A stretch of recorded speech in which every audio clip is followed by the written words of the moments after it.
All right, everybody, we are live again. Dynasty Mirror Search for Huru this early Friday morning. And I have brother Baruti Katembo. Did I say your last name right?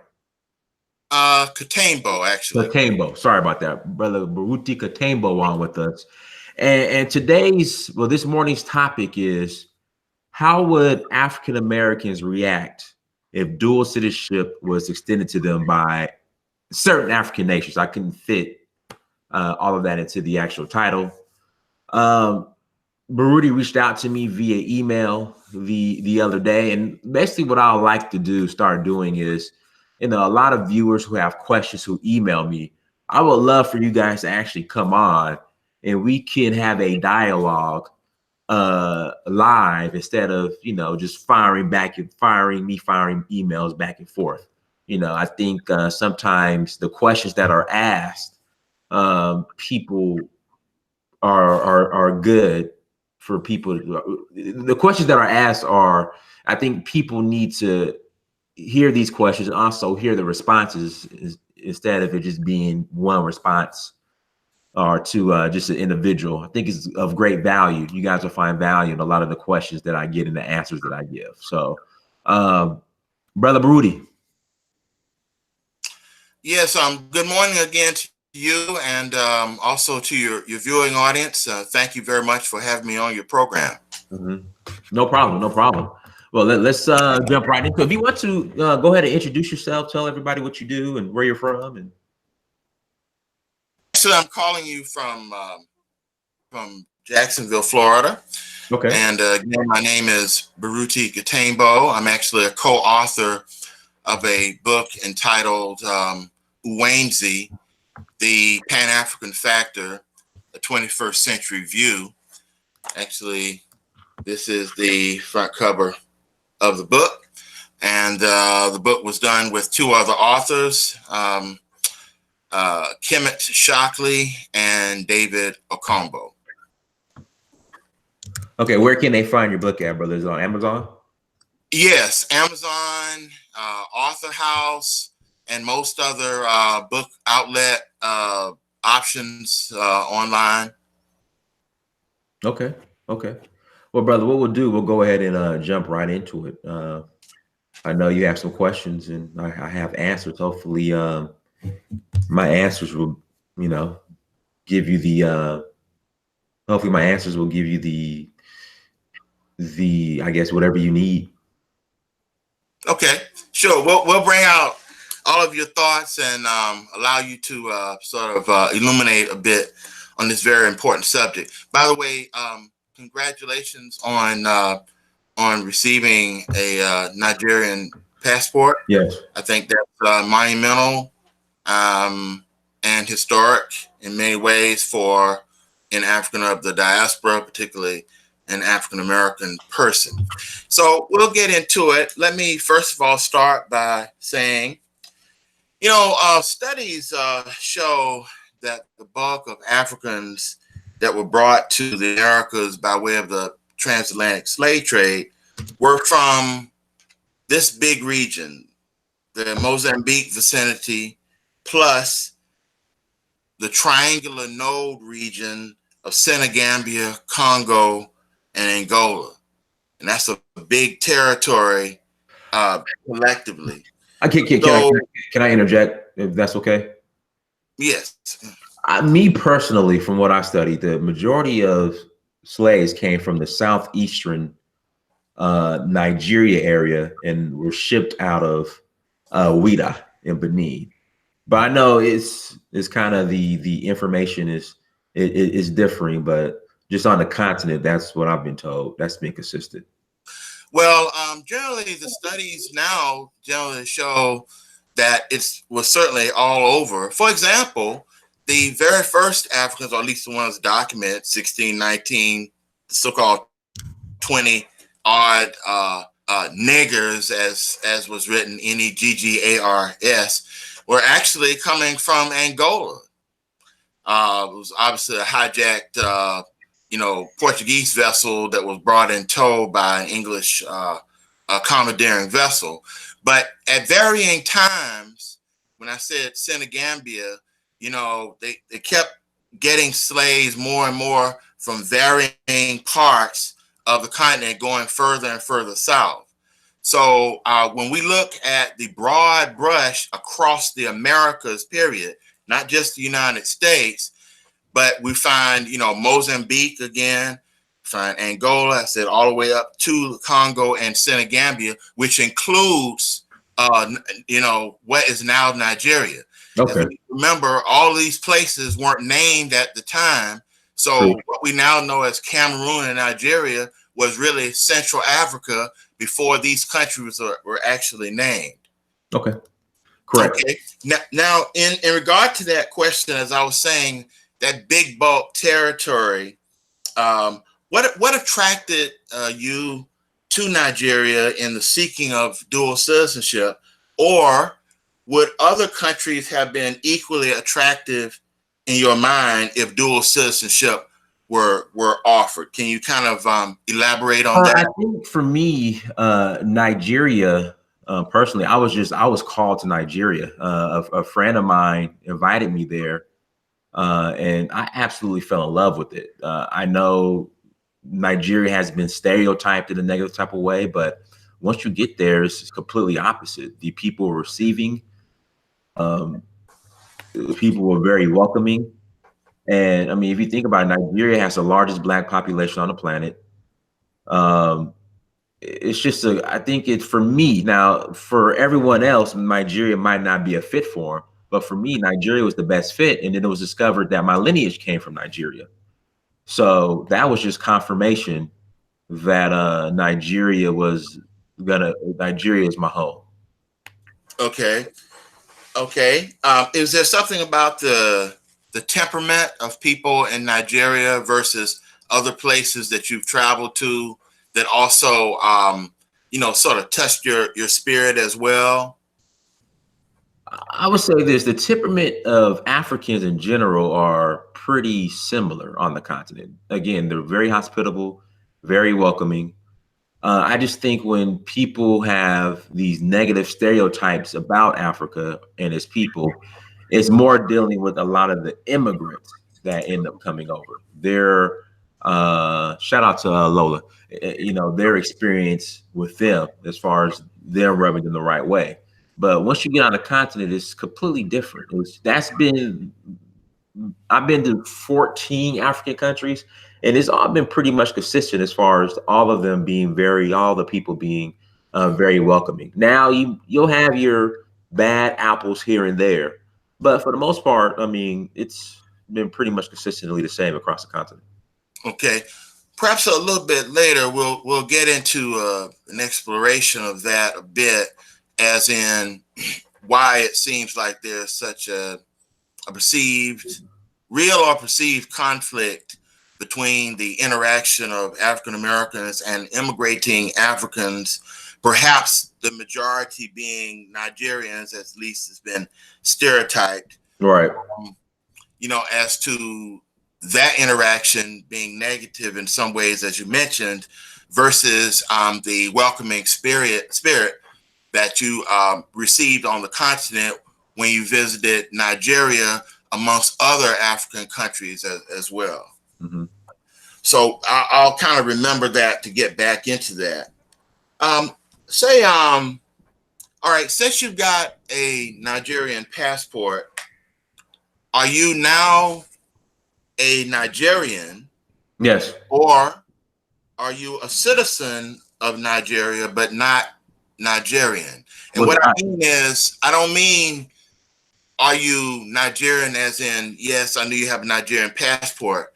I'm talking about your mindset of how you feel. Gotcha. Do you feel like you're a citizen, but not really Nigerian yet, or that I'm just Nigerian as though I had always been in Nigeria from birth?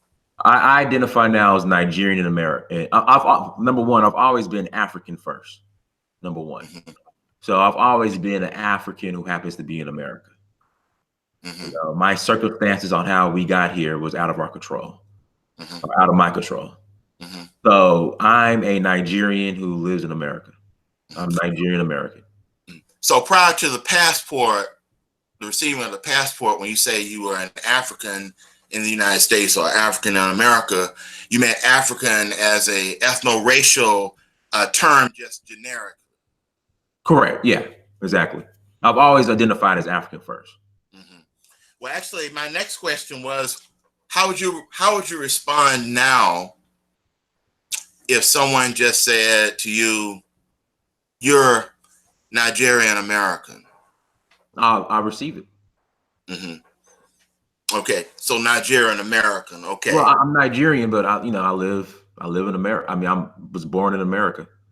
Okay, so Nigerian American then for you as a designation now simply refers now to who you are currently, Nigerian and ancestrally, but it takes into considerations the physical realities that you live in the country called America, or United States, really it should be, but I see. Correct.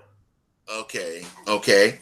Well, I mean, what I mean is I still, my ancestors are from Nigeria, but we have blood equity in this country as well, in America. Mm-hmm. When you say blood equity, you mean like through long-standing presence, genealogically, historically, for a long period of time, like sweat equity. Is that what you mean when we say blood equity? I mean, through slavery. Okay, I see. Okay. So. But like I said, I'm Nigerian first. I'm African first. Okay. So at this point, then,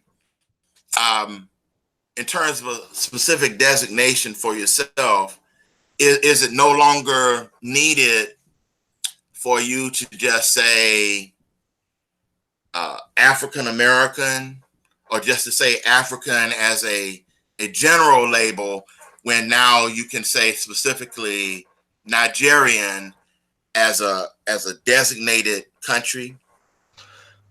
I'm Nigerian, but at the same time, what unites all of us is that we're all African. I'm a Pan-African. So right. Okay. A Pan-African. Okay. I see. Okay. I see. So specifically Nigerian, but right. Pan-African in mindset. Yes. To embrace the beauty, diversity, and ancestry lineage of the continent beyond the country known as Nigeria. Correct. I mean, even going as far as Africans here in America, Africans who are in Brazil, Africans in the Caribbean. Again, we didn't choose to come over here. Right. So therefore, we shouldn't be disconnected from the continent just because of where we're located. And Africa is what unites all of us. So yes, I am Nigerian, but Africa is what we all have in common. Okay. Very good. Very good. Let me ask you, did you feel, and I know you've sort of implied this already, but I want to ask just for the record, did you feel empowered upon receiving the Nigerian passport? That's the first part. And if so, how and what are the associated tangible empowerment aspects to it? Absolutely. I mean, this is the thing, and me and other Pan-Africans, we kind of disagree when it comes to this. Me personally, I wanted to be recognized officially by Africa as an African, and that's only done through the government. Some say, oh, you don't need to go to the government. A lot of Pan-Africans have just this grassroots ideology or mindset, which I personally disagree with. I wanted something tangible. I'm done with don't get me wrong, symbolism is important, but I'm done with symbolism. I mean, to a point.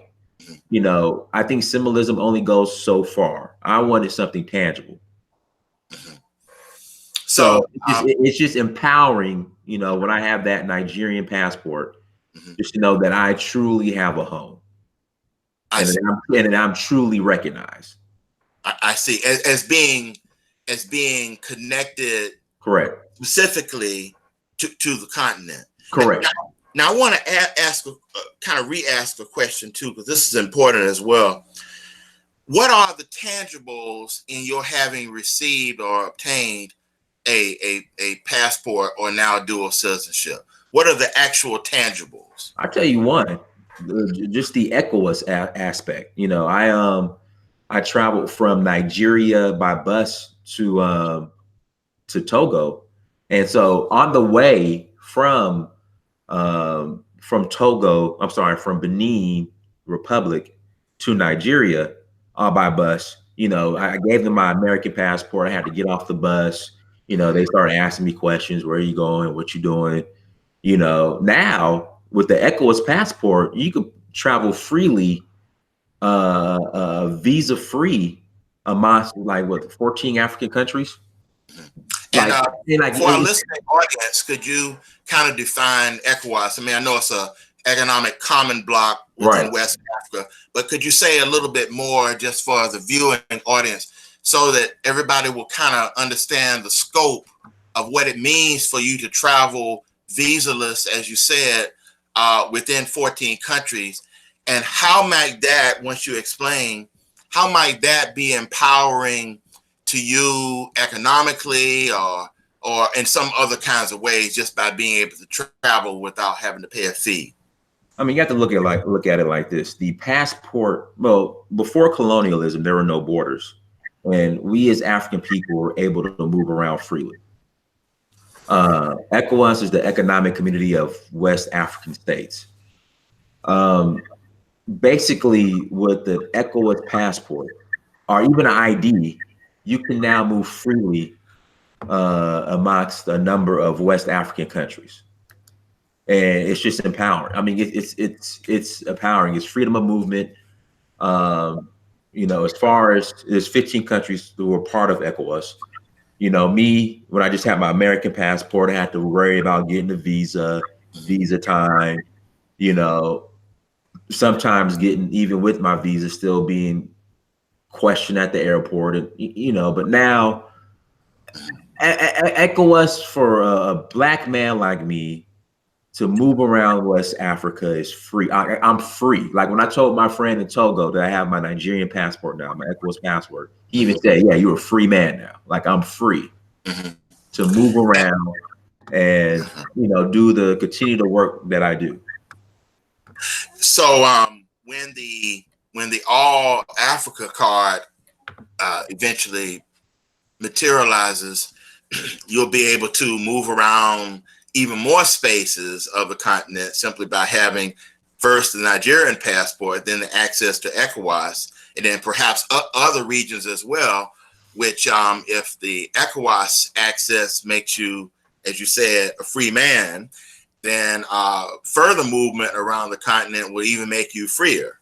Absolutely. Guys, let's get these likes up. We have 152 people watching, only 49 likes. Please hit that like button. So exactly. So, you know, I don't know what is going to happen, but there's talks, you know, of course, through the African Union that the Black diaspora outside of Africa is part of the sixth region. And we are supposed to, I don't know when, supposed to have access to an African Union passport, which will give you freedom of movement all over Africa.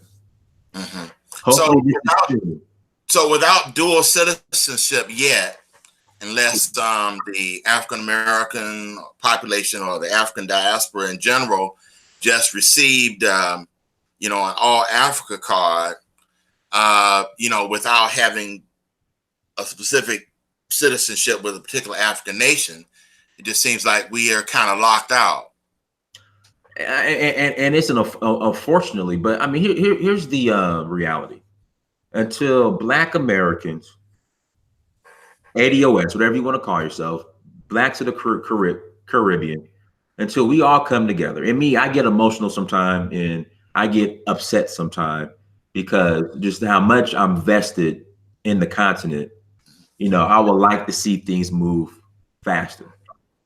But until African Americans all come together as one and lobby and demand that we are formally recognized, is going to be slow as molasses until this happens. Because right now you have a few people here, few people there.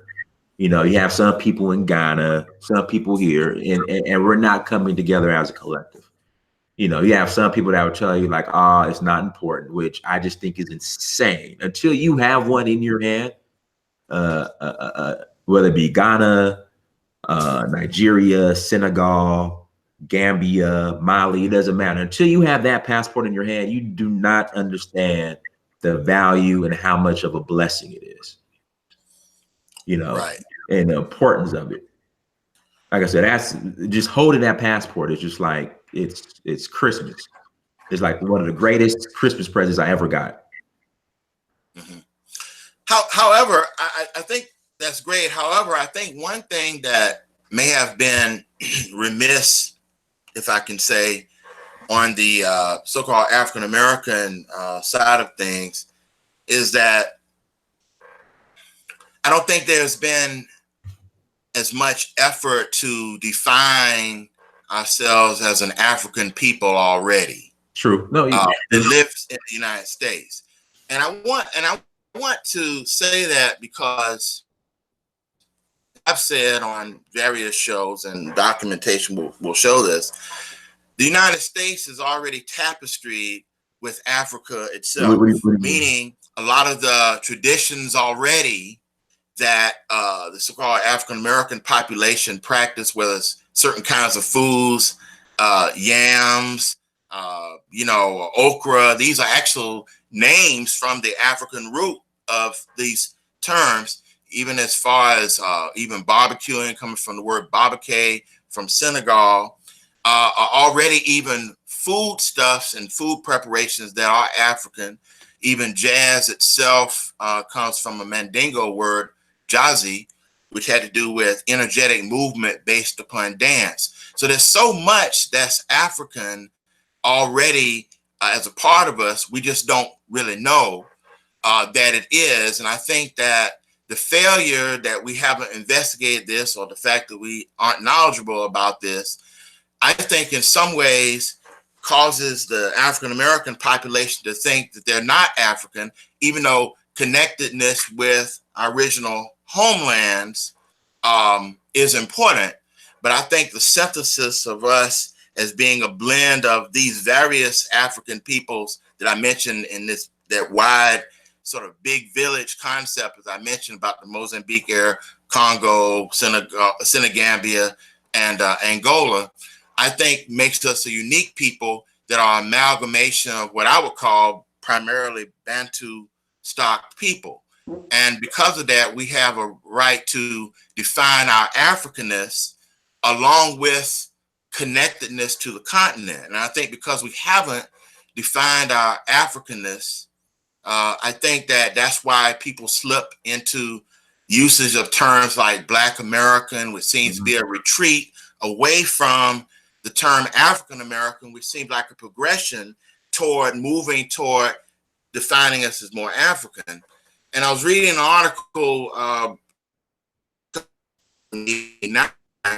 that talked about how the term African American was kind of brought into vogue by Reverend Jesse Jackson and others who thought that the term Black was okay, but it didn't really define us culturally. It may have defined our race based upon color and skin complexion as an abstract, but did not define our cultural connectedness. And so they thought African American did that at the time to say we were an African people, but the realities of living in a country sometimes called America.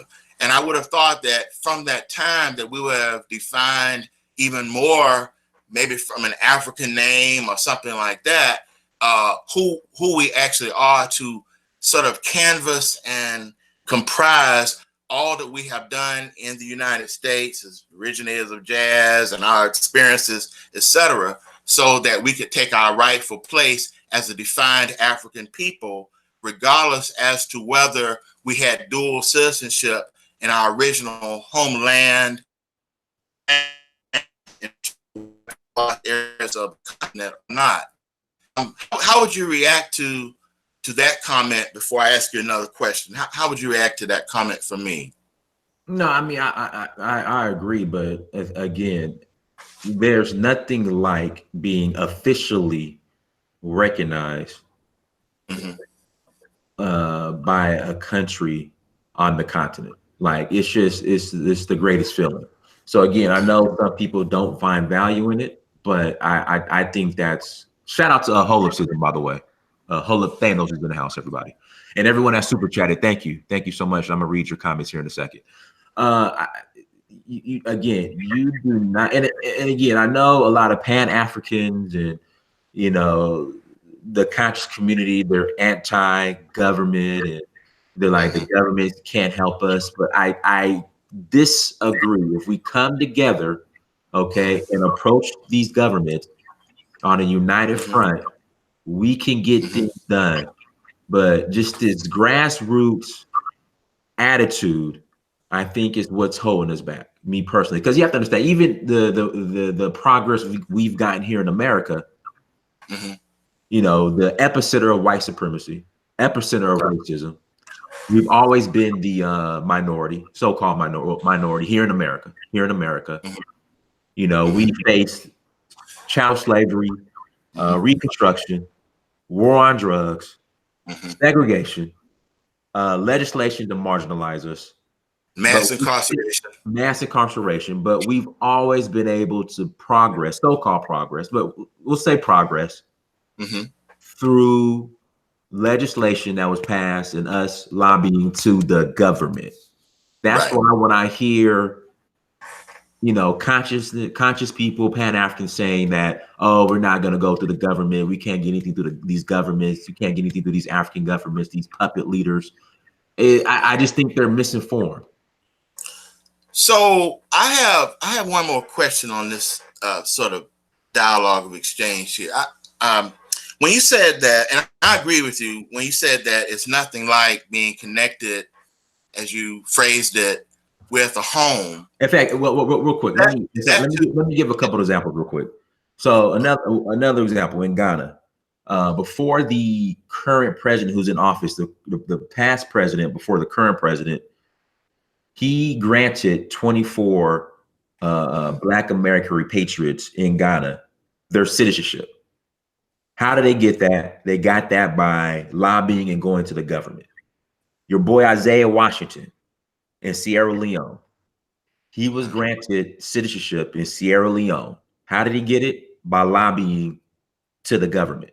So again, these people who swear they can do everything and move the needle forward, okay, in progress without going to governments. I don't care how you feel about them. Same thing with Donald Trump. I don't care how you feel about Donald Trump. Donald Trump is the president. So, you still have to be engaged, even though you might not agree with these leaders of state. And I think that's where the ball is being dropped. But go ahead. Yeah. So basically, there's nothing official until it's in writing and legally documented. So I agree with that, and I agree with the sentiments that you made about it's nothing like having a feeling of being connected officially and legally to a home. Correct. Now, with your having said that, is it your feeling that the United States is a place of Black residence, but it's not really our home, given the experiences that have been met in the country? So that in fact, Nigeria, in this case for you, may seem like more of a home for you, though you have been recently made official in that home, where the United States may be the place of your birth, but you may actually feel more like a resident, kind of like the difference between a person renting an apartment versus owning a home. Mm-hmm. Exactly. Would I be wrong in that sentiment, or correct me if I'm wrong? No, Nigeria is home. That's home. I've found my home. Nigeria is home. This is the thing about America.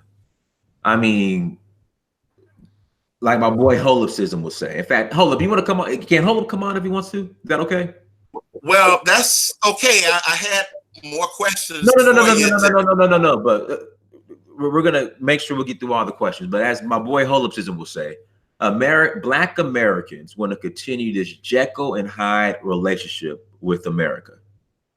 I mean, hands up, don't shoot, mass incarceration, systematic racism.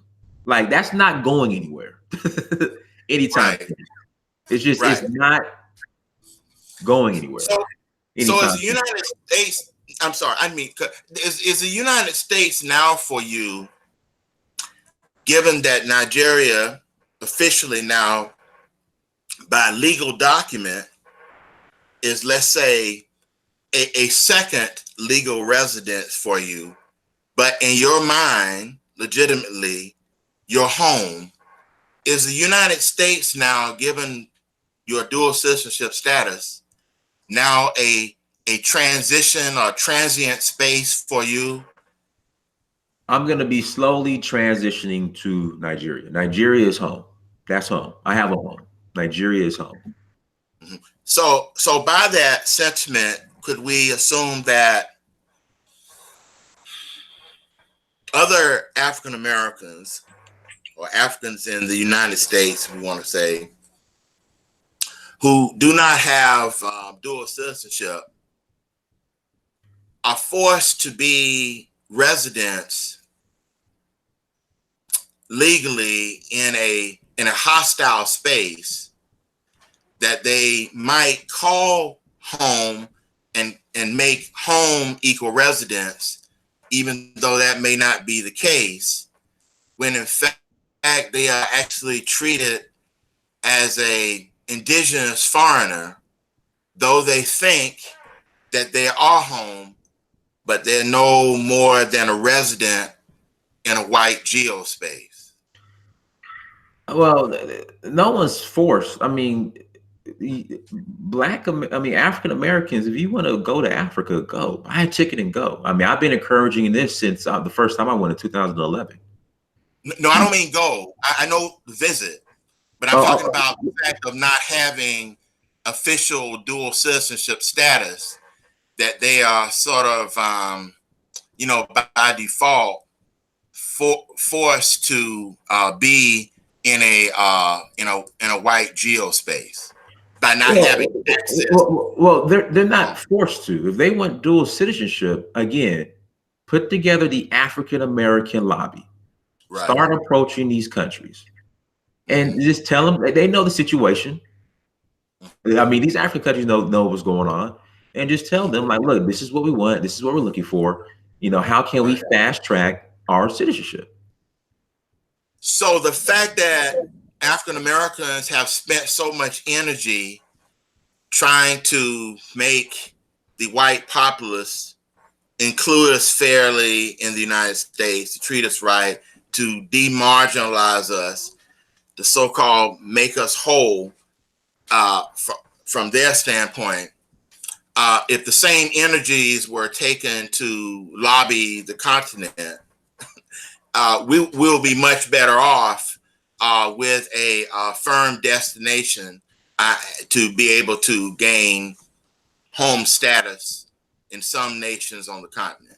Absolutely. I was speaking to an elder the other day, and this is exactly what he told me.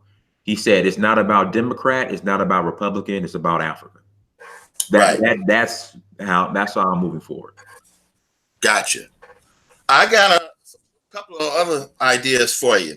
Okay. A key talking point for many people in the hashtag ADOS movement is that they are not African, or they're saying they're not African, as a strategy of defining lineage distinction from other African descended peoples, to what I call facilitate making specific justice claims to the United States government for slave reparations. All right. So in fact, many in the movement advocate that the word African in the term African American be stricken from the record and removed from conversation. is this a flaw in ADOS's quest to be disassociated with Africa? And how does your status as a Nigerian citizen impact your thoughts on this matter? I'll say this. I agree with some of the talking points of ADOS. Does ADOS have a legitimate claim against the federal government? Absolutely. Without a doubt. The anti-African rhetoric, I don't agree with.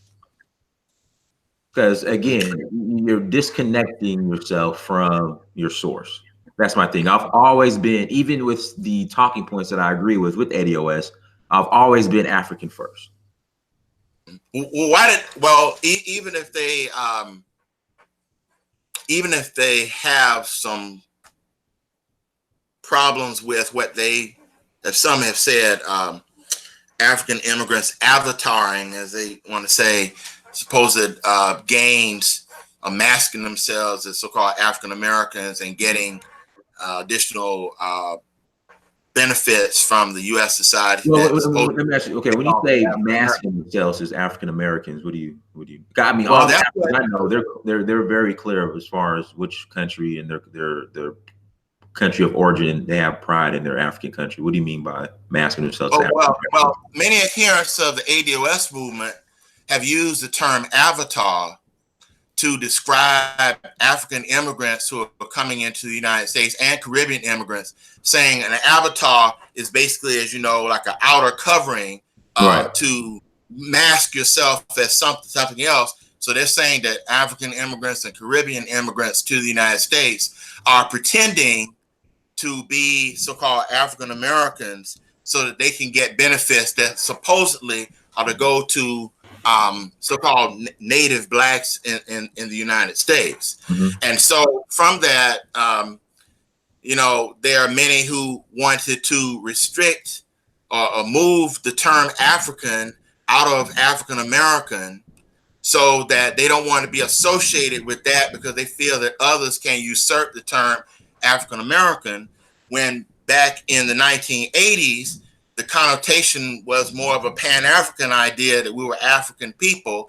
and it was not a connotation about how many black people were immigrants. That wasn't an issue. So that's why I wanted to know, what about the disassociation of moving the term African out of African American, so they don't even like to be referred to as African or African America, like they're completely disconnected. Do you think that's a flaw in their ideology as ADOS adherents? I think as far as ADOS, I mean, you can still have your separate groups so in regards to your reparations claim, but you could do it without disassociating yourself from Africa. Mm-hmm. If that makes sense. You don't have to disassociate yourself from Africa in order to make your claim.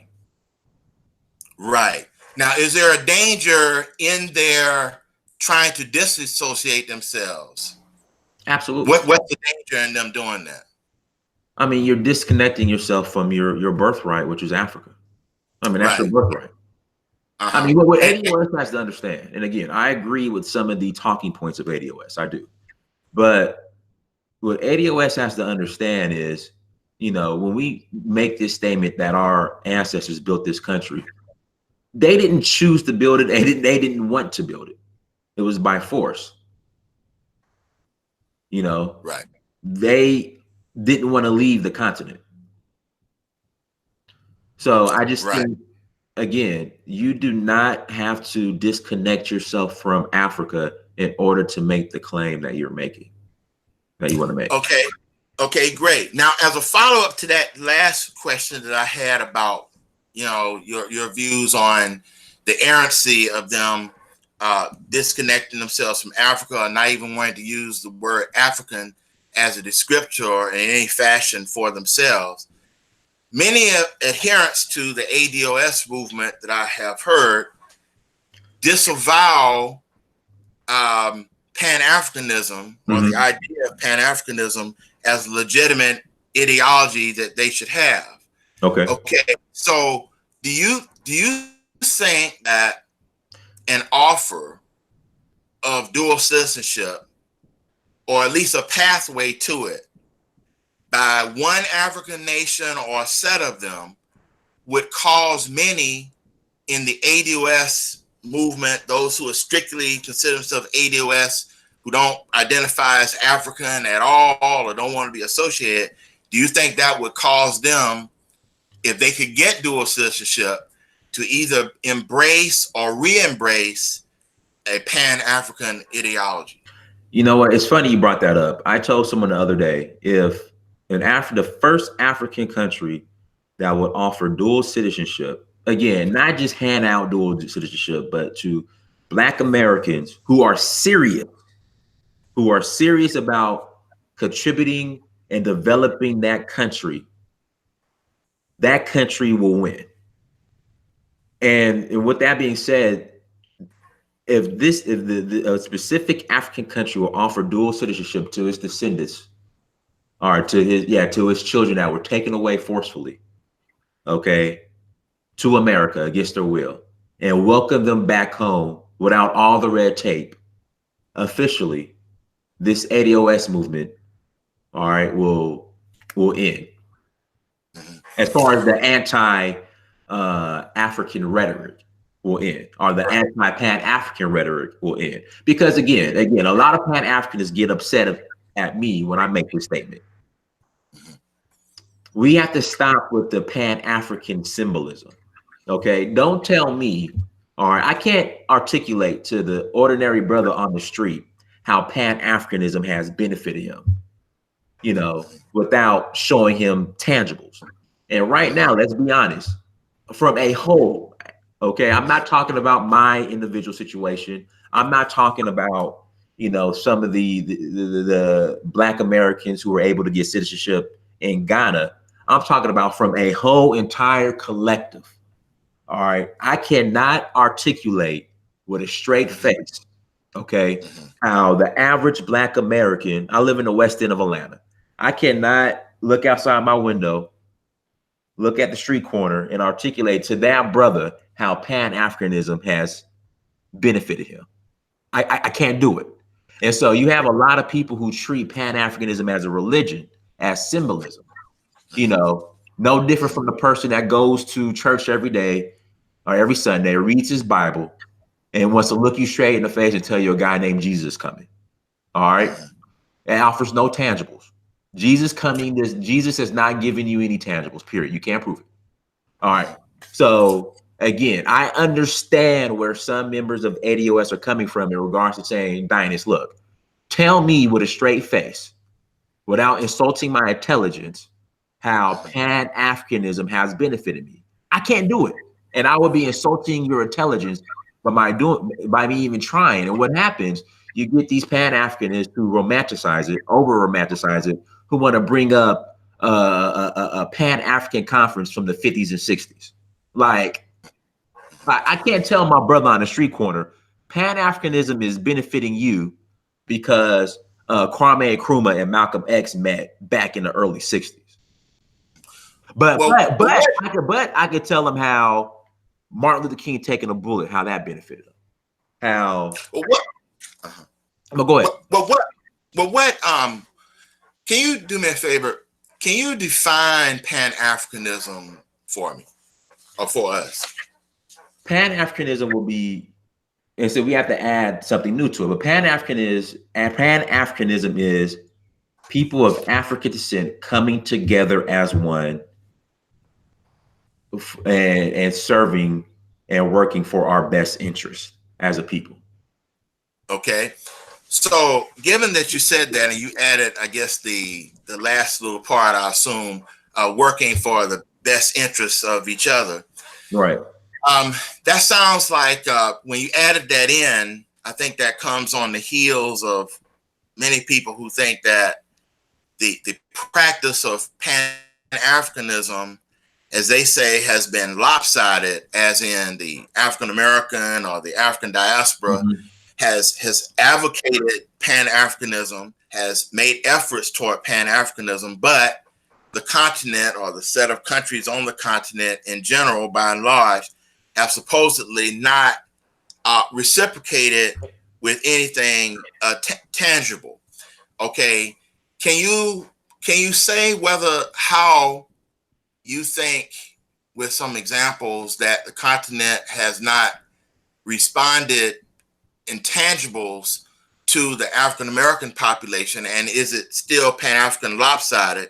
And if you kind of believe that, does your receiving the Nigerian passport change your mindset about the supposed lopsidedness of Pan-Africanism being a kind of only a diaspora thing?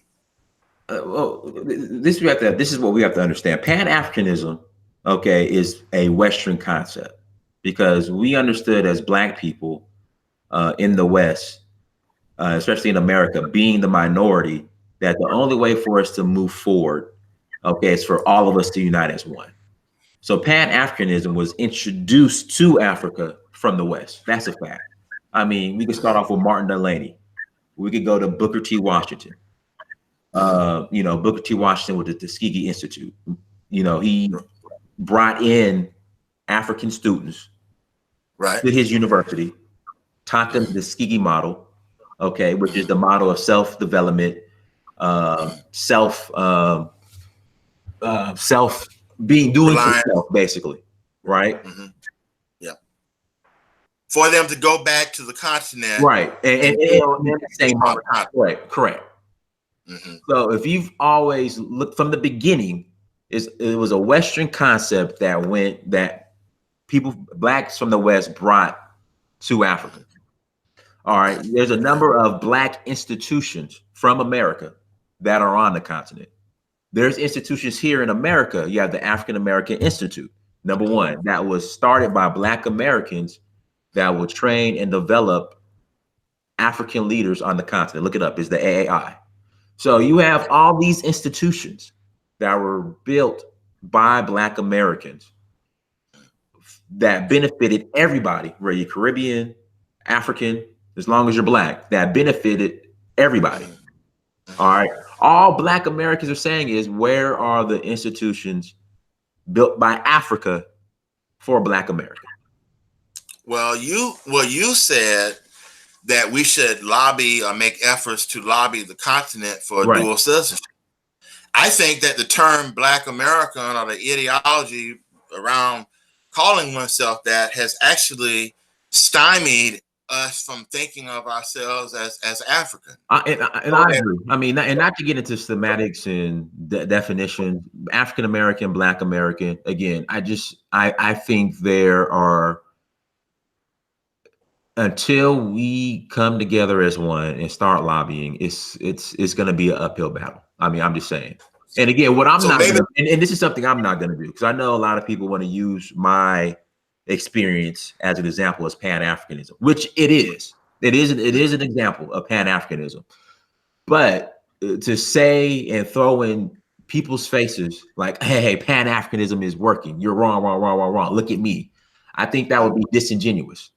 That would be equivalent to when white people say that Black people stop complaining because Oprah Winfrey's look at Oprah Winfrey. I think it will be in the same category. I still know, even with my situation, that there is still a lot of work to be done. A lot of work to be done.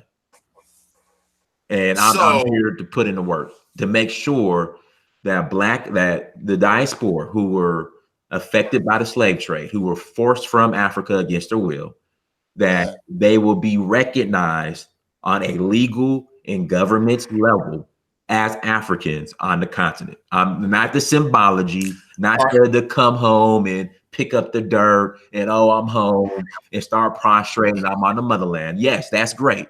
But again, I want the diaspora to be officially recognized legally through papers as African, period. So in your new positioning as having dual Oh, let citizenship me now. real quick. And Pan-Africanism. Highness, you said you are a Pan-African. You are working. That means Pan-Africanism is working. Yeah, again, it's working. But again, I cannot look my brother in the face and tell him how Pan-Africanism is working for him. I can't do it. That's why when I say Pan-Africanism needs to be modified, and how Pan-Africanism is not truly benefiting blacks of the diaspora. I mean, that's just the reality of it, and we have to deal with reality. So how can so in your new positioning of having dual citizenship and now being a Nigerian, along with being an African of the diaspora, specifically an African American, what kind of efforts can you undertake now to help in the process that you said to help the process to expand, where more African American people will be recognized as African by a designated African country or set of countries? Are you in a better position to help do that, or do you have some ideas about doing that? I mean, again, it's gonna be a group effort. You know, I'm gonna need your guys' help. You know, again, I want what I was able to accomplish to be an example, and I want everybody to experience what I experienced. You know, now you might not get the full coronation and all of that, but you know, again, I just want something in place, okay, through the government legislation, none of this symbolic stuff, all right, in which the diaspora would be officially recognized as truly African on the continent. For those who are, and let me say this, for those who are serious and willing to build on the continent. I'm gonna be honest, okay? Don't email me. I mean, you can email me, you can reach out to me, but I get emails, Dinus, brother, I want to get citizenship. Can you help me? My first question, do you even have a passport? No. Have you ever been to the continent? No. Then, I mean, you're not serious yet. You know, Well, but for yeah, those that may be true. Go ahead. Go, I'm sorry. Keep going. Keep going. For those who are serious and have something of value, okay, who are ready to serve the continent and bring something to the table, all right, then let's build. Well, I have a question about that. Yes, it's one thing for someone to say they want to build, but if the African diaspora became the African diaspora because of the slave trade, no choice of our own in terms of the victims, then regardless as to whether or not I'm able to contribute financially or not, or able to physically go to the continent and build, is it still not their right to have a recognized home on the continent, whether they stepped out of Cuba or not, stepped out of the United States, Brazil, or anywhere else in the diaspora? I would say this, it's their right, but that's just realistically, that's not going to happen. We have to bring something to the table. I mean, it's just that's just the reality of it. You know, I mean, you got to think about it. A lot of these African countries, let's deal with reality, are underdeveloped. Unemployment is high. So what good can you be? And don't take this the wrong way. What good can you be if you don't have anything to offer to the continent? Well, I can give an example. I can give an example of use to the continent, even if the majority of the African American population were not transitioning back and forth or moved there. And again, I agree with you that we need to bring something to the table, but I just wanted to throw out just food for thought to get your reaction. Suppose that the majority of the Black population in the United States, even if they weren't traveling back and forth to the continent, but suppose that they had a bank account in one of the African banks on the continent. Okay. Would not that be a use to the development of the economy? And yeah, I agree that would be a use, but again, the only way you can open up a bank account is you got to go over to the continent. Maybe. I mean, maybe, but also you can do things by by electronics too to set up an account. For example, in banks in the United States, you don't have to be there. There's online banking. There's banking systems, as an example, where you don't have to be particularly, in a particular state in order to have an account. And I'm only saying this because there are lots of countries on the continent that do not offer dual citizenship yet, say, Right. for even their own immediate diaspora, True. though there's some countries that do. And I think some of the countries that do, for example, maybe Rwanda, Zambia, Ghana, those are just a few that have, made provisions in their constitution to expand dual citizenship or extend dual citizenship to their immediate diaspora. Perhaps they are thinking, meaning those countries are thinking of ways in which their immediate diaspora and maybe the expansion to the African American diaspora can have overseas bank accounts. And I parallel that with a phenomenon that has happened since about 2005, where you have the East Indian diaspora, and the government of India has been searching for all of the remnants of their diaspora that's in a variety of countries. Some of the Caribbean islands where East Indians were brought as migrant labor or indentured labor in the early 1800s, over to various African countries like Kenya, South Africa, and now places like Mauritius. Those were early diaspora people for them. Plus, there are new diasporas that have moved to places like the UK and Canada, the United States, and they have offered them what's called an OCI card. It stands for Overseas Citizen of India. Now, India does not offer dual citizenship, but they offer their diaspora, whether new diaspora or old diaspora, an OCI card, where basically the notion is that they can come and work in India. They like travel visa free back to India, but the assumption is that their diaspora are actually living outside of India. So their premise, meaning the Indian government's premise, seems to be that yes, they may have diaspora people coming back and forth, but that in fact their diaspora can benefit the growth and vibrancy of India's economy from afar.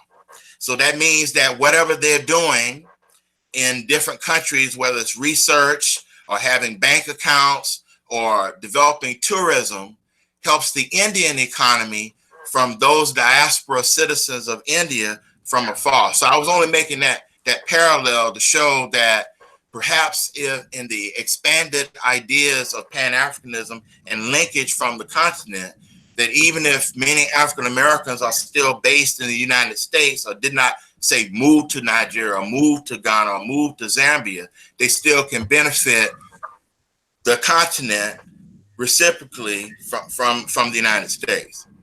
Yeah, I mean, if it makes sense, I mean, I don't see why not. I mean, I have to look into the OCI.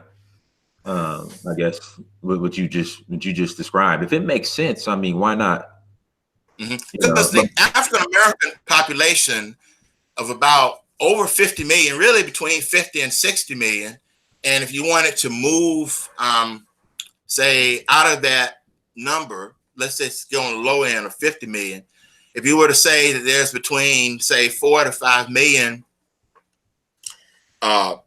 immigrants from the Caribbean and African nations, either immediate or first generation from that, and so now let's say you're down to 45 million so-called native blacks in the United States, that population alone of about 45 million is bigger than the population of most African countries, with the exception of a few. So, for example, if we look at a country like Namibia, Namibia's got around 2 million people. So that means the African American population, you know, is at least 20 times larger than the population of Namibia, the population of Botswana, which is about the same. Zambia has 15 million. Togo is small. And countries on the continent, maybe at most 15, that have the population of the African American population. So for practical purposes, dual citizenship would be practical, but a wholesale movement necessarily to an African country might not happen right now. So maybe we have to think in terms of still being based in the United States, but being connected and still benefiting the vibrancy and development of the continent from afar, in the same way that the OCI card type situation for East Indians is doing for India. Yeah, I mean, if it makes sense, then yeah. I mean, like I said, if it makes sense and an African country can find value in it, then I mean, why not? But it seems like, but one thing that I do take from what you say is that we need to develop a lobby initiative to lobby for the right on all kinds of levels, moral grounds, indigenous rights grounds, as well as bringing something to the table grounds of why we should be connected to the continent. That's what I'm hearing from you when we say a lobby. I think me documenting my experience is going to bring more attention to, you know, why it's just stupid to disconnect yourself from the continent. Like, even though I've had my disagreements with people on the continent, I've had my disagreements with Africans, you know, I've had my disagreements with African Americans, I've had my disagreements with everybody. It has never crossed my mind to disconnect myself from the continent, because at the end of the day, that's your birthright. I mean, at the end of the day, you have every right to claim that continent. Again, you did not choose to leave there, period. I have often said, in sentiment and support of what you just said, I have often said that because of the positioning of the African diaspora, but in this particular case, Black people living in the United States or African Americans, for our destiny and our position, we have the right, we've earned the right to walk equally both in the United States and on the continent. I agree. I mean, our footprint should be simultaneously in multiple spaces. Right. I mean, it's, you know, again, the African American experience is unique. So, I mean, I do agree. But at the same time, the main focus should be on Africa, to me personally. Right. That's a birthright that we haven't explored fully. And I think that we're missing out on our complete empowerment. In fact, we might be missing out on the majority of our empowerment by not reaching out to the continent. But our efforts in the United States, though understandable, may actually be less empowering than if we had reached out to the continent. We might have achieved more. As you said, the balance seems to tilt more to our birthright heritage and subsequent empowerment on the continent more than it is in what I would call our residence in the United States. Having said that, I wanted to just turn our attention to the issue of reparations. Bro, your mic went down. Okay, can you hear me now? Yeah, that's better. Go ahead. Okay, I wanted to turn our attention, for example, to reparations for men. Okay. Do you think that the acquisition of a passport, you know, an African nation passport, by diaspora Africans, particularly African Americans, do you think that that's a type of reparation? The majority of Black Americans, myself included, I mean African American, Black Americans, African Americans, it's all systematics. We just wanted to be officially recognized by an African country and have a home in Africa because of our unique situation. Right, but is that a type of reparation? Absolutely. I mean, me personally, like, you hear some African Americans say, "Oh, we want free land and all this stuff." My thing was just recognize me officially as African, and I'm good. Now, Right. I wouldn't necessarily. Well, I'm trying to think. Should we use the term reparations in regards to dealing with Africa? Okay. Because I just. I see. For No, me, I don't mean getting into about did wicked rulers on the continent engage in the slave trade with Arabs and Europeans and Jews to sell various African peoples that eventually became the diaspora. That's true, and that's probably for another show. But I meant reparation just as in the context of repair. Period, regardless of where the repair came from. I mean, repair can be a self-repair. Repair can be like whatever. It's kind of like if somebody, let's just say someone stole $20,000 from you, and you were in financial straits, and you were trying to recover the money from the actual people who stole it from you. Right. Yes, that's true. You're trying to get it from them. But what if I reached out my hand to you and gave you $5,000, or somebody else reached out their hand to you for some other kinds of benefits, even though the people who reached out their hand to you were not the people that you would be seeking redress for the direct crime against you, but nevertheless, the offering of assistance or help coming from whatever source would be a repair to restore you to the level financially that you were before. So I was using that example just to say repair in the general. Okay. For me, being officially recognized by an African country, now I'm officially connected back to my birthright. I'm at peace. Now, America does have a claim. I mean, we do have a claim against America, which they owe cash and resources. But as far as on the African side, again, just being officially recognized, I'm at peace. Like I'm free. Like I'm at peace. You know what I mean? Like that's all I wanted. I just wanted to be officially recognized. Again, I've been going to Africa since 2011. After the first few times I went, I enjoyed the symbolism and the welcome home, brother.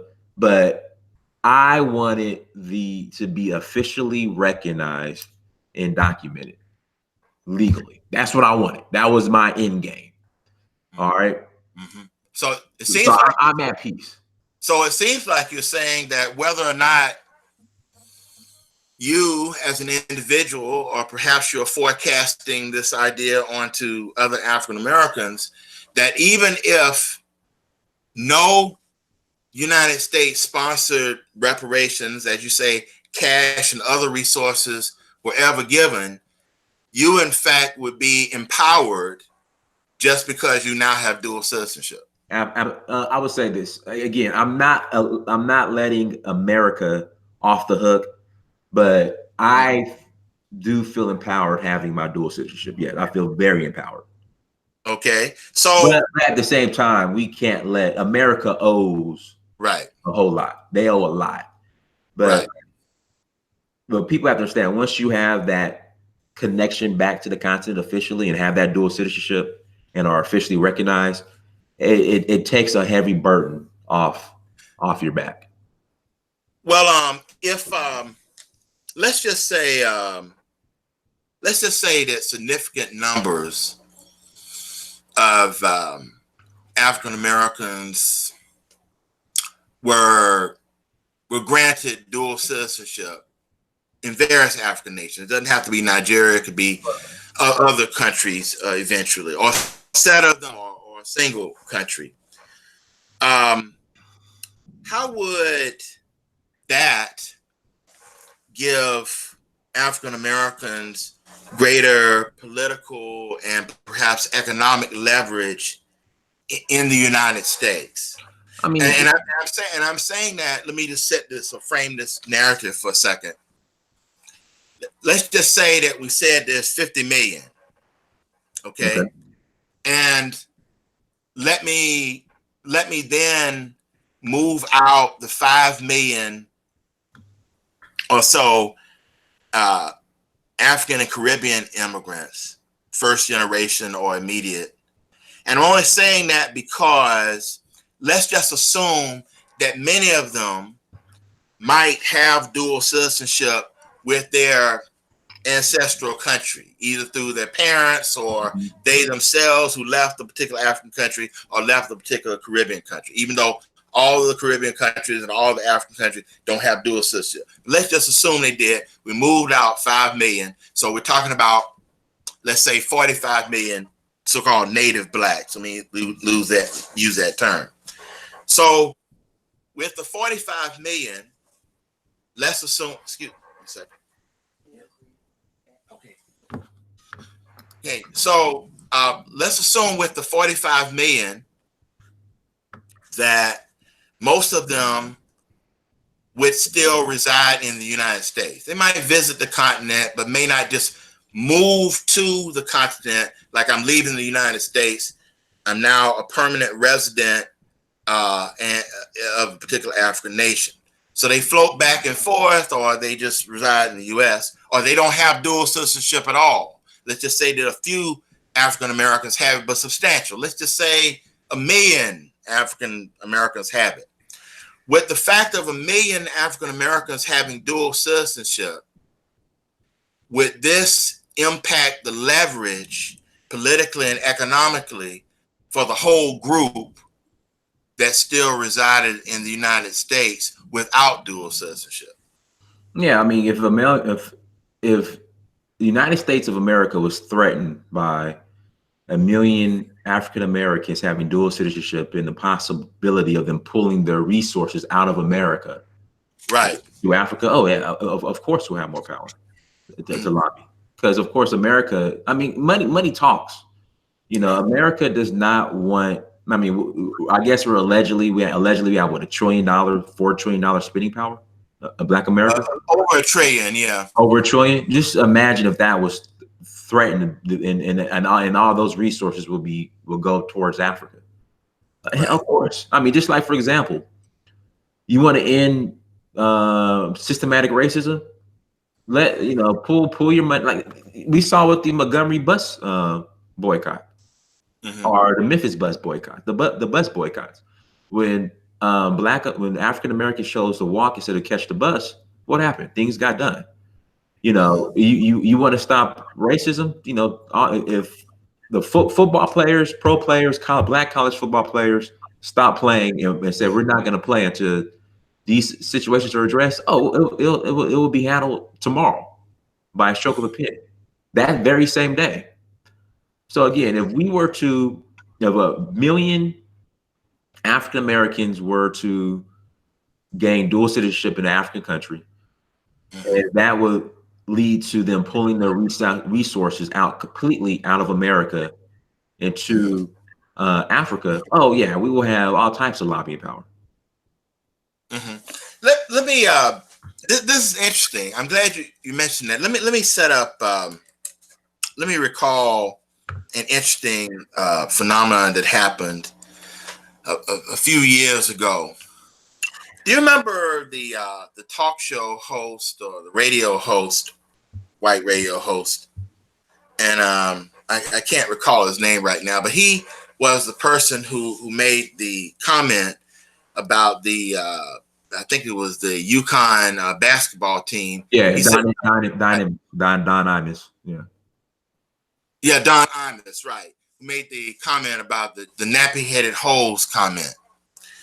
Now let's revisit that for a second.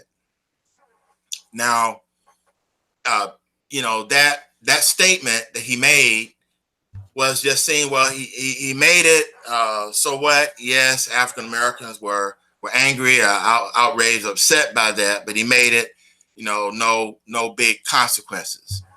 Now, suppose that we revisit the notion that 1 million African American people had dual citizenship, and along with dual citizenship, they were investing the money, time, and resources on the continent, so that in fact, some resources that just normally go back into the so-called United States economy were being siphoned off to go to you know, various African nations. Now, let's just say we pick a few African nations. Suppose dual citizenship happened Nigeria, Ghana, Zambia, Botswana, Rwanda. And this same situation happened about the nappy-headed hoes comment. Whomever the president would be, at that time it would have been President George W. Bush at the time. Suppose that. You sure was Bush president when those comments were made, or was it Obama? No, it was President Bush, because it was prior to 2008. Okay. So suppose that the White House had gotten various phone calls about what had happened, and all of a sudden Don Imus was called saying, "You must apologize. This is an international incident." And he said, "International incident? What happened? I just said some nappy-headed homes about the UConn women's basketball team. What's the big deal?" And the White House said, "No, it's an international incident, because now the Rwandan government, the Nigerian government, the Ghanaian government, the Botswanan government, the Zambian government are now saying that you were talking about women from those countries." Right. He said, no, I didn't say anything about those women. I just was referring to some black women, African-American women, to be politically correct, on the UConn basketball team. And the White House said, "No, see, you don't understand the magnitude of this." He says, "Well, what do you mean I don't understand the magnitude of this?" He said, "Now you see, the African-Americans or black people that you say that you just thought were localized in the United States are now citizens of the countries that were mentioned.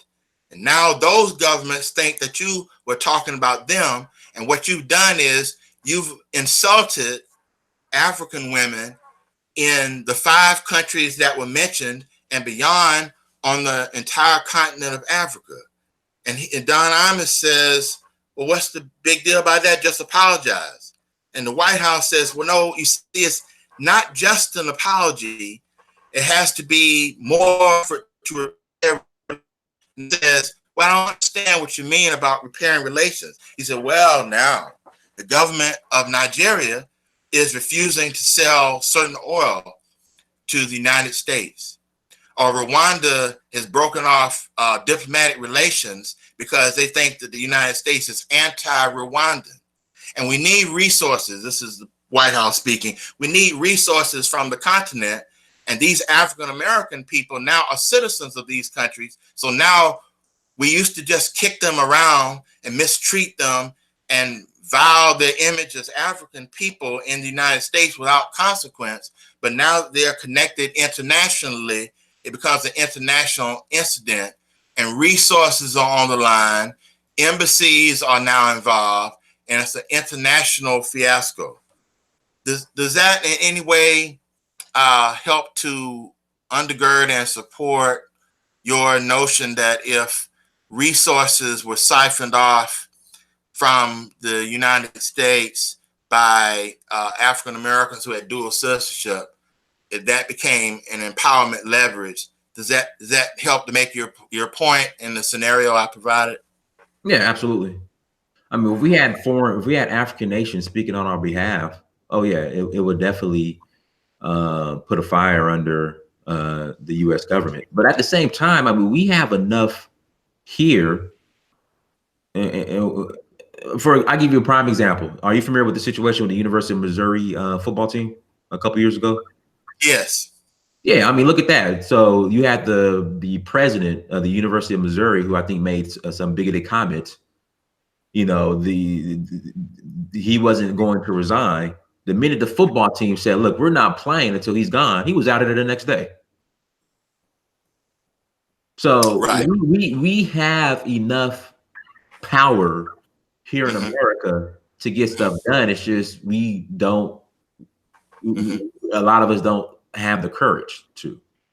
And we don't use our bargaining chips correctly. Right, exactly. We don't use our bargaining chips. I mean, we saw that with the University of Missouri, you know, the football players, they said, look, if this guy's not out of here, we're not playing. And guess what? He was out of there the next day. That very same day, he was gone. So just imagine, you know, us using our bargaining chips, which we have, we get a whole lot done. But also having African countries back us as well would make us even more powerful. Tell me, describe for me or for our viewing audience, what types of meaningful self-repairs should we pursue in parallel to supposed U.S. government issued reparations, or even if none were given? And when I say self-repair, I'm talking about measures of self-healing from the intergenerational trauma of slavery or white supremacy domination. And these intergenerational traumas, I mean, things like the conceptualization of God as a white man, colorism, aversion to being an African, or seeing blackness as ugly. These would be the trauma residues from slavery and white supremacy domination. What types of self-repair efforts do you feel that we should make that would sort of correct some of the things that I mentioned and others? What comes to mind? I think just having a true knowledge of self and just being educated on who we are and where we come from. I think that's the start. And once we have sense of self, then everything else will fall in line. I think that's what we lack and struggle with the most. I mean, I was teaching out of school for a Black history program in Alabama, and you know, they're still being taught that our history started with slavery. And here came a guy named Abraham Lincoln that's freed us, and then here came a guy named MLK that allowed us where we could drink at the white water faucet, and that's it. You know, so I think just having a proper sense of self will help in the self-repair. So if we were conscious that we are an African people, though mislabeled and at current not connected generally in terms of dual citizenship, but if we were orientated with a new messaging saying that we're African people, do you think that that would be a start or one of the starts in the repair, because it would allow us not to believe that our particular history in the strand of the African family, let's say, did not begin in slavery, but in fact began in Africa itself, where human beings first originated?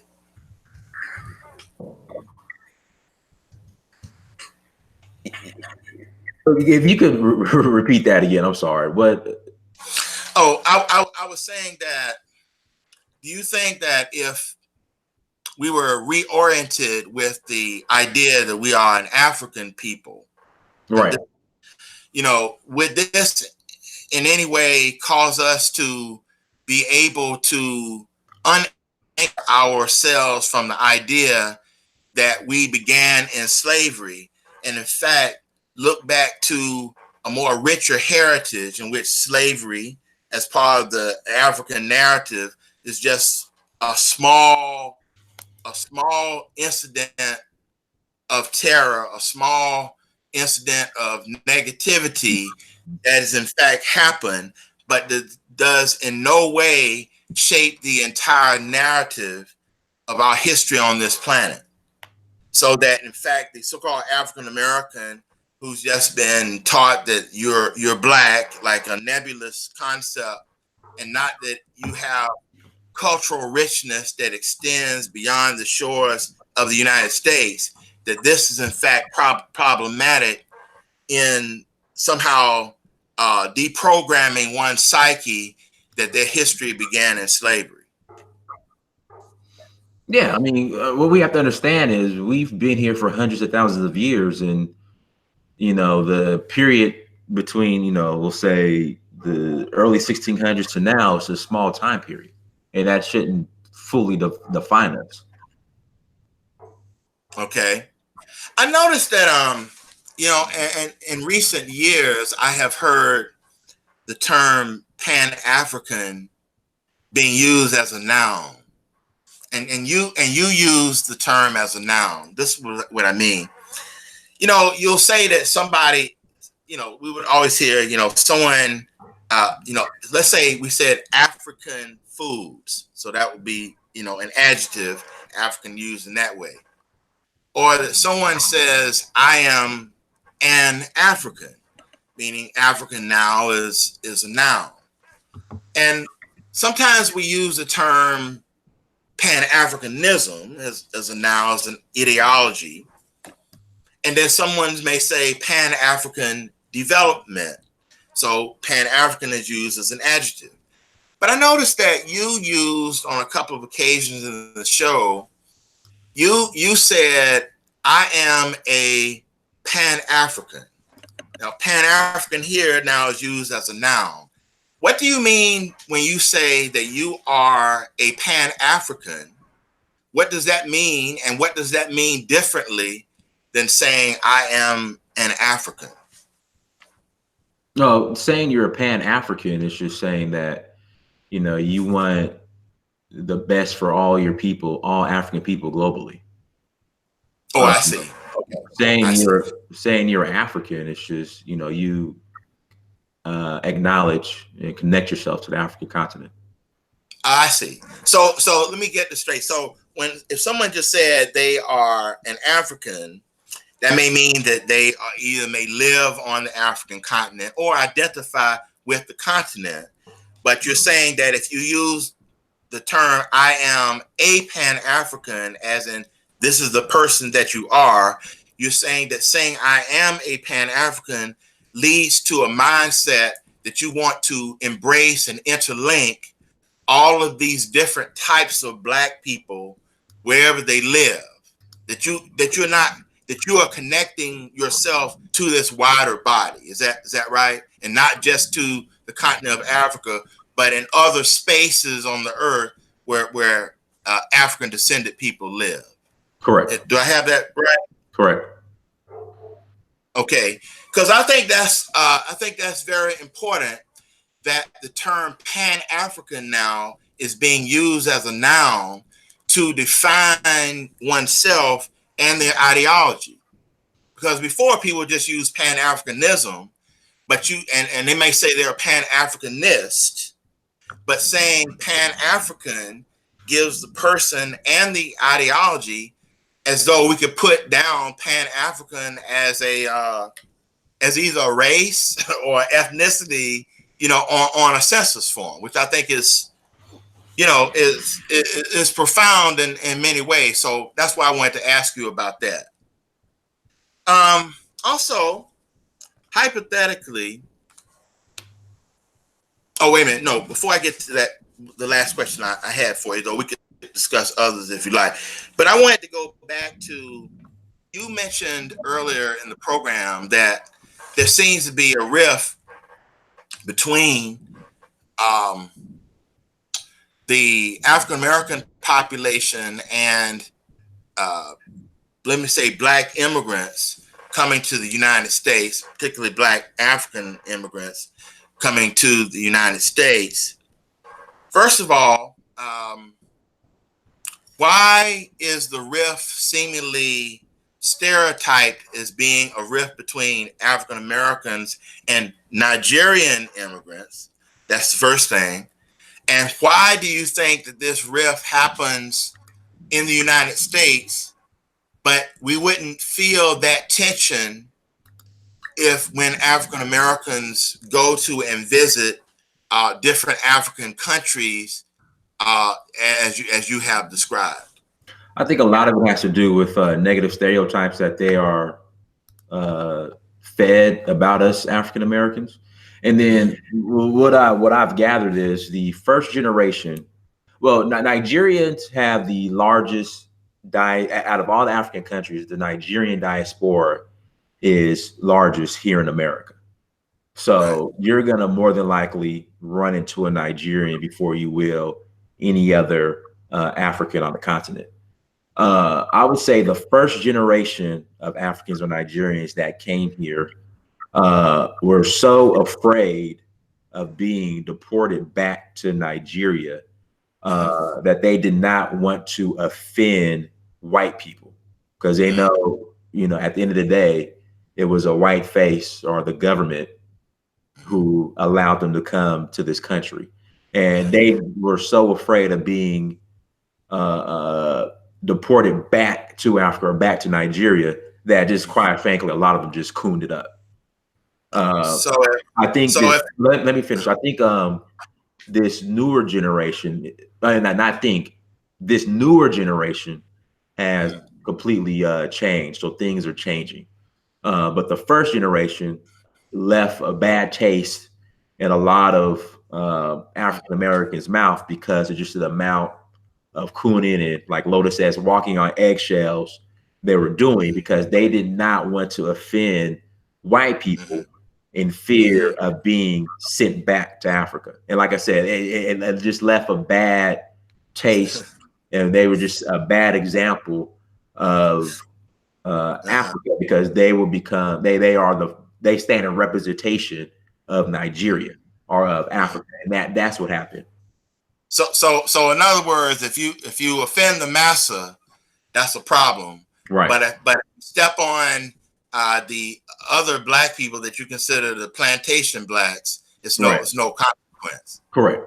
So basically, they wanted to make it seem as if that they wanted to ensure white people that they are on their side and that they will never turn their back and support these Black Americans or side with these Black Americans. Because again, at the end of the day, the end game was not to get deported back to Africa. So if African Americans had their own country, and this country was called the United States, and we had these immigrating peoples, in this case, Nigerians and others, then it wouldn't have been any problem because they wouldn't have wanted to offend the African American for fear that they might be sent away for disrespect. Well, I want to let me respond to this comment someone made in this chat room. Shining Star says we were not welcomed properly by African Americans. See, this is where I disagree. Now, if you look at Black Caribbeans for the most part have had no problem integrating into African American society.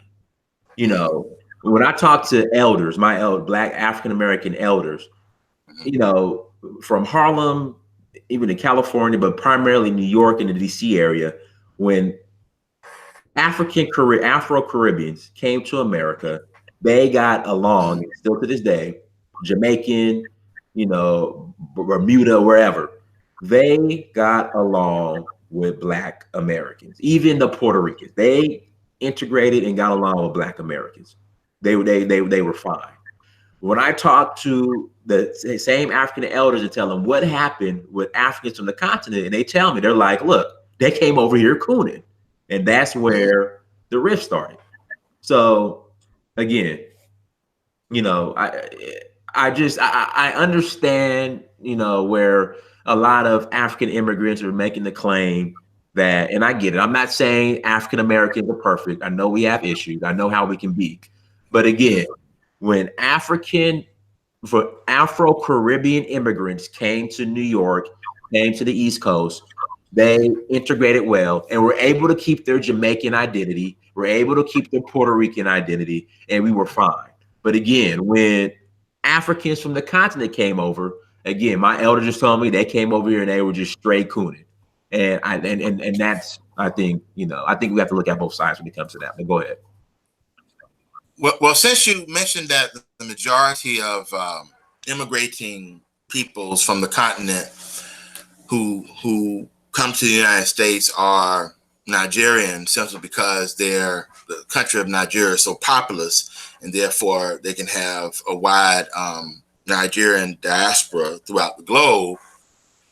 Do you think that the interactions would have been different if there had been other kinds of people from the continent who interacted with African Americans as opposed to Nigerians? Let's just say that you had, majority Botswanans. No, I understand.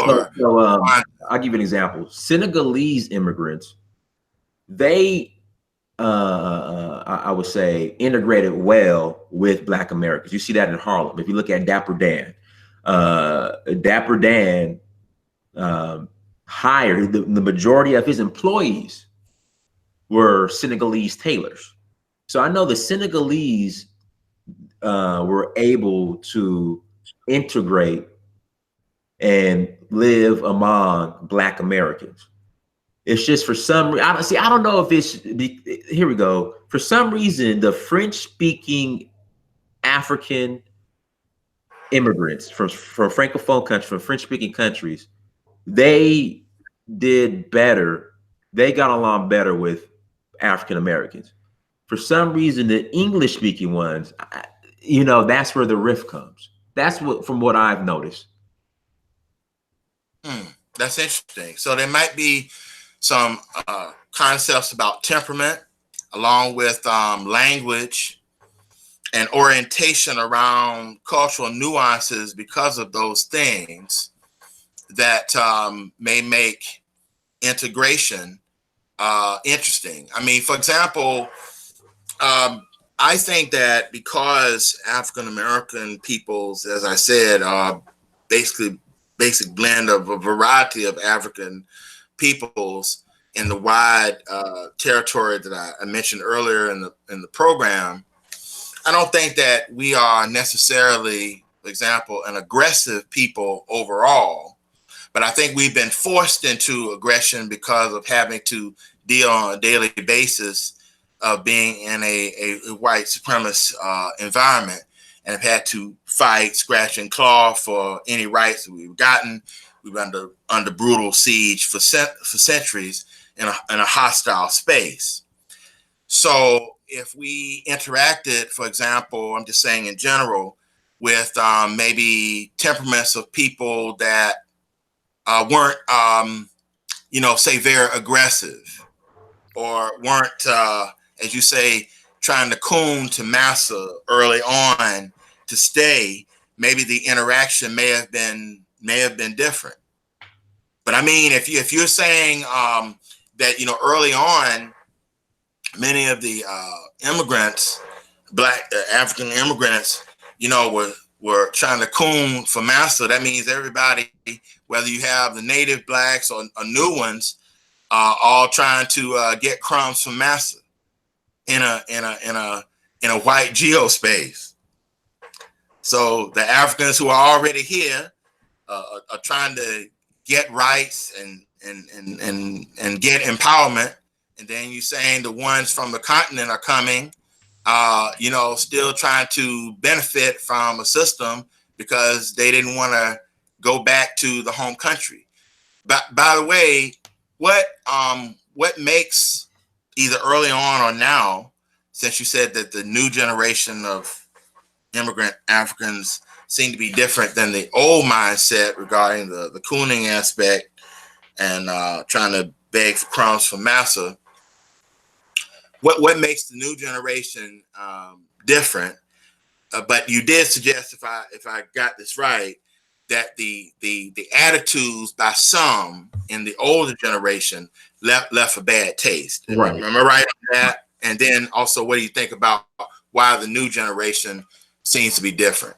Well, I think the new generation, because for the most part, they're born here in America, they're raised here in America.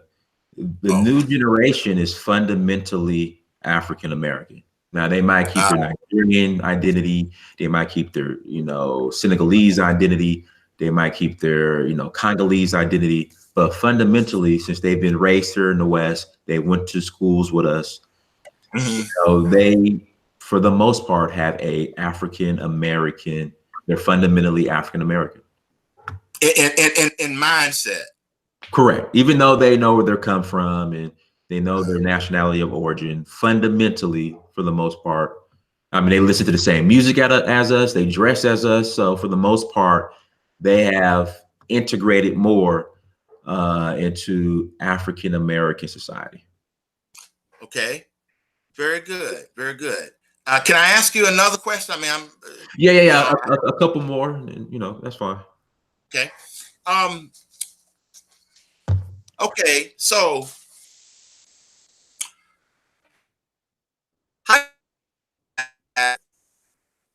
formal U.S. government-sponsored reparations, as you say, cash and other resources that we can possibly think of, are afforded to African Americans? Let's say hypothetically that happened. Can you discuss the potential for a hostile white backlash against African Americans if or when that happened? And if that were a real concern or a real possibility, how might African Americans be vigilant or protect themselves given the threat of what I would call reparations-induced hostility and violence? I mean, the backlash has never went anywhere. I mean, you're going to deal with it anyway. You just got to protect yourself. I mean, that's the least of my worries. Do you think it would increase, though? I mean, do you think that I'm not worried about it. I mean, it's just, I mean, this is the thing. Now, I don't go around thinking about white people all day. I mean, it's funny, since I left corporate America, I might not see a white, in where I live in Atlanta, only time I might see a white face is online. Like, I'm just, when that happens, if it ever comes to that, we'll confront that issue when it happens. But, my thing is, as just being Black in America, you need to always protect yourself and defend yourself regardless, and be ready to defend yourself regardless. So getting your reparations, I wouldn't be concerned about a possible backlash. You just deal with it when it comes. Mm-hmm. Now, you said something I think that was profound that I wanted to piggyback on. You said that, and I hope I'm getting this right. I don't think that you meant that since you got your dual citizenship, but I think you meant that since you've been traveling back and forth to the continent and the dual citizenship now being tacked on, that you kind of don't really have to think about white people in general in mind and interaction of negativity. Did I capture that sentiment right? And the fact that you don't, is that empowering? And can you kind of expand on the notion of how it's empowering not to have to think about an adversarial group that you would have negative interactions with all the time, because you don't necessarily feel forced or confined to be in their space, so that you would be always in harm's way or at least in a negative interaction? Well, it's just nice, it's just, again, when I go to Nigeria, it's funny, out of all the countries I've been to, Nigeria and Africa, you'll have small white expat populations, like in Kenya, there's a huge one. Of course, South Africa, of course, Namibia, where, and then of course in some of the French speaking ones. But in Nigeria, like it's just nothing but black faces. You might see a white face here and there.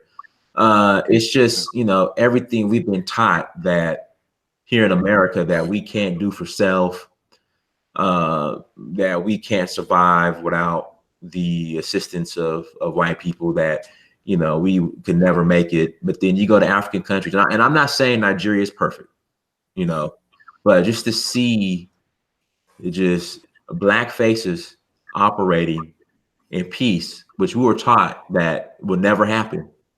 It's something that's empowering.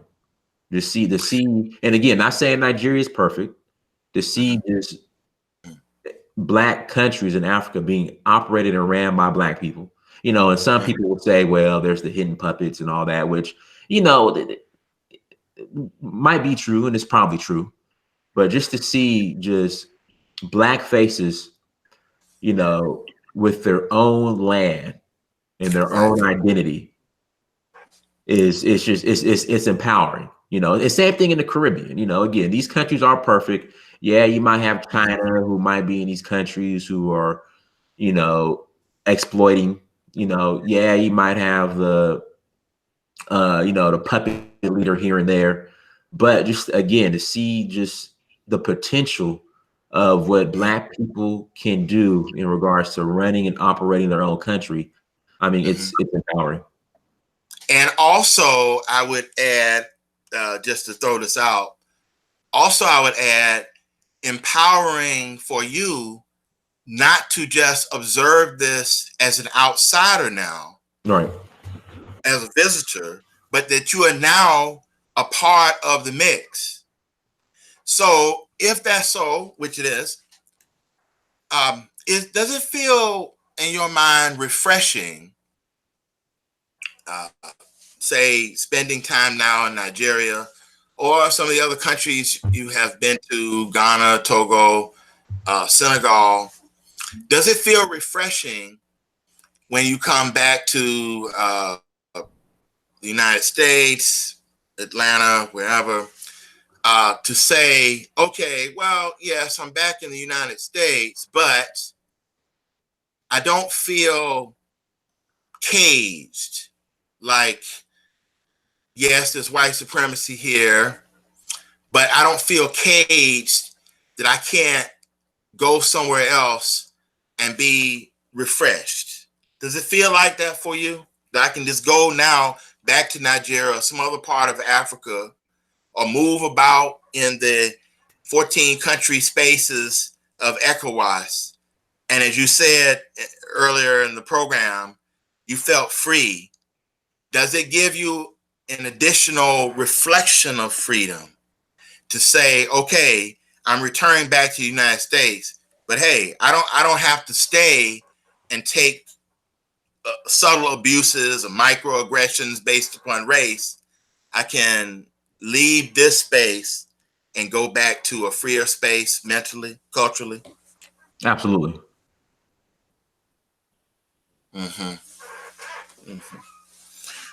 I mean, I think you got to understand, Africa for me is therapy. Right. See, that's what I don't think that the reparations quests and arguments center upon. I think that the reparations quests have largely been framed in terms of an economic slant and package to reduce, like wealth gaps and economic marginalizations of Black people in the United States, but not in terms of how we see therapy to nourish our soul, nourish our identity, nourish our sense of being, our ethos, where we feel that we can sort of unleash all of our dormant potential and positive energies in a space in which we're not encumbered. And I don't hear that kind of idea of what our repair should look like, regardless of whether the repair comes from, U.S. induced packaging of resources, or whether it comes from self-repair, that to me would include a greater connection with the continent. I only hear about the financial. Okay. And I think we're missing the therapy aspect of it.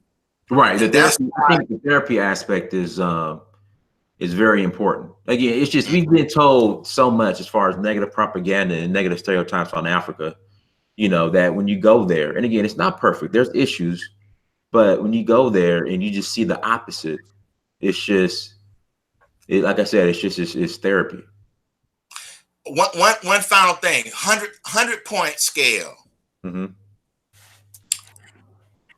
If you had to divvy up 100 point scale into so many points for certain aspects of repair,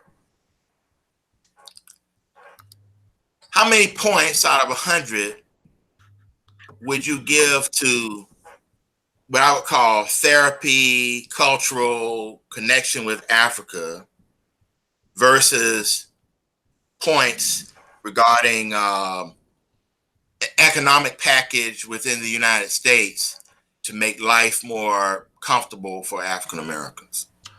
I would say we need both. I mean, again, there is a debt owed by the West to African American who were enslaved here in this country, and then just the therapeutic energy of Africa when going over there, I mean, is much needed as well. So I mean, they're 50-50 or 75-25.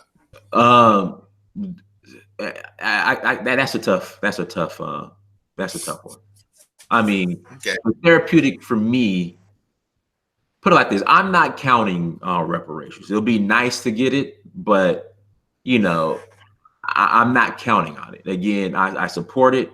I hope it happens, but I think us being fully accepted as Africans legally, legislatively, by governments in Africa will happen before reparations, me personally. And it's more likely than the possibility of getting U.S. induced reparations. Yeah, I like I said, it makes more sense. And I think it will happen. I think the being recognized as truly African on the continent will happen before reparations, me personally. Yeah, I actually agree with you very much so, even though I know that reparations in whatever form, cash and a bevy of resources, are owed, by the United States government, and for that matter, Arabs and the EU as well. But if we just look at locally, because we're talking about the United States, yes, from the United States. But I agree with you that, we're more likely to receive our therapeutic cultural reparations by connecting with Africa as a means of self-repair. I think we're more likely to get that. And we're not just getting something that will be minimal. We're getting something that's very, very impactful. So that even if no reparations came from the United States, we will be on our way toward empowerment with a greater linkage to Africa. Hopefully the dual citizenship will materialize, quickly. And I do agree with you that we need to put lobby efforts, in place for that. So you've been a great model for this kind of empowerment, dual citizenship. I mean, there are other African-American people who have, dual citizenship in, maybe a couple of other countries. But I think that your comments today, I think are profound. I think this, insightful for people who were listening. And I certainly have appreciated, the opportunity to sort of delve into this subject with you via the questions I've asked. So I really appreciate it, and appreciate interacting with you today. No problem, brother. I appreciate you for coming on. You know, and again, what African governments have to realize is that you have Black Americans who want to come, invest, and help build. And all they're asking for is just to be recognized as officially as African. That's all. And which I think we're owed that because of our unique situation, and that we didn't choose to leave Africa in the first place. You know. So I think again, the first African country that realizes that extends, you know, this offer to the African diaspora, who are descendants of people who are Africans who are enslaved, who give them the opportunity to come and build in that country. And only thing in return that we're asking for is to be officially recognized as African, a part of that country. That African country will win. Right. And that's all we're asking for. Just we want to be officially recognized as African. That's it. Just give us citizenship, and we will be some of the greatest assets to your country ever. Just in exchange for citizenship, we will be some of the greatest assets to your country that you've ever had. I agree. And any African country that gets that and you know, acts upon that will be first out of the gate toward you know, rapid development and empowerment from a national. Hello? Yes, I was just saying any African country that gets that to embrace the diaspora with dual citizenship will be first out of the gate toward untold rapid development beyond the level at which they are moving pace-wise right now. Correct. And somebody asked me, what country are you making a call to action? I would love, of course, my city in Nigeria, Oruo. But again, what I would suggest is that you travel and you find a country that best suits you. But of course, I'm going to be partial and say, come to Nigeria. And come to Oruo. Of course I am. But, you know, travel, visit country. I visited 14 in Nigeria. That's where my lineage comes from. So that's where I'm set. That's my home. Okay. So yeah. And then what people have to understand too, a lot of these countries, you know, they'll not from the traditional leaders. If you have something of value, if you have industry that you could offer or provide, they'll give you land. I mean, it just makes sense. We're going to bring industry. We're going to employ the locals. They'll give you land. So I know a lot of people keep saying, what about land? What about land? Yeah, they'll give you land if you have something to offer in return for it. So if you have industry, you have skills, you know, if you could develop, you know, some type of industry and bring some type of something that will offer employment or resources to the people, yeah, of course they will.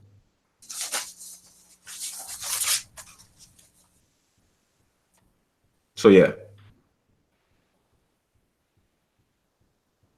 Anything else, brother?